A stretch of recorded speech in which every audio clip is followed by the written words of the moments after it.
À l'occasion de la semaine du banquier célébrée tous les 4 décembre de chaque année, l'Association des banques et des établissements financiers salue des avancées déjà menées dans le secteur bancaire malgré les multiples défis auxquels fait face ce secteur. Parmi ces lacunes, le président de cette association déplore notamment la récente mesure de la Banque centrale revoyant à la hausse le taux directeur, risquant d'engendrer à son tour des charges additionnelles sur les taux de crédit.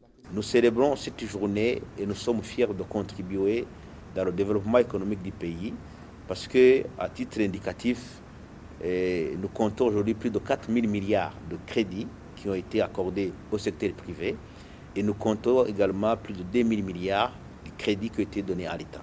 Donc toute cette clientèle-là diversifiée à la fois des particuliers, des organisations, des commerçants et l'État, pour cette journée, nous sommes disposés toujours à continuer à les accompagner dans les projets. Donc je dirais en résumé, les principaux défis sont essentiellement la conjoncture internationale qui a des conséquences sur les économies locales, mais aussi des conséquences, maintenant aussi des contraintes internes qui sont liées à la réglementation assez contraignante qui fait que finalement le coût du crédit devient assez cher et donc la charge d'intérêt pour les clients aussi est importante. Donc nous continuons à sensibiliser l'autorité politique essentiellement pour recommander que des mesures fiscales, certes, sont nécessaires, mais il faut aussi prendre en compte la réalité économique et de prendre d'autres mesures d'accompagnement pour accompagner les réformes qui sont nécessaires pour que l'économie du Burundi puisse aussi se mettre à niveau.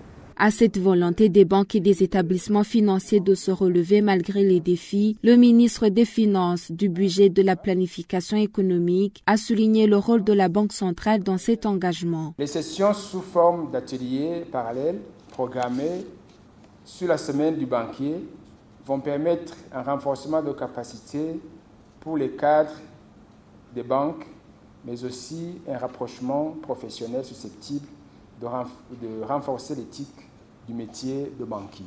On n'aura pas de services financiers si on n'a pas une banque centrale moderne et digitalisée.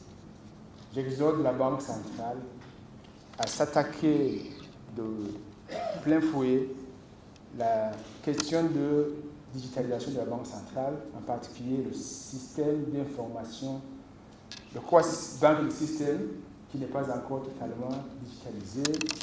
En deuxième lieu, il y a les systèmes de paiement. Ça fait plusieurs années que la banque se bat à gauche, à droite, qui ne sont pas encore entièrement digitalisés. Il y a le BISUT qui dure plusieurs années sans être opérationnel. Tels sont des préalables. Avant d'entrer dans la monnaie digitale, qui est en vogue actuellement, on ne peut pas s'y aventurer si on n'a pas une banque centrale moderne. Au cours de cette semaine du banquier célébrée pour la première fois au Burundi, sur l'agenda, il y aura notamment des échanges sur les thèmes comme la réforme du marché de change au Burundi et la lutte contre le blanchiment des capitaux.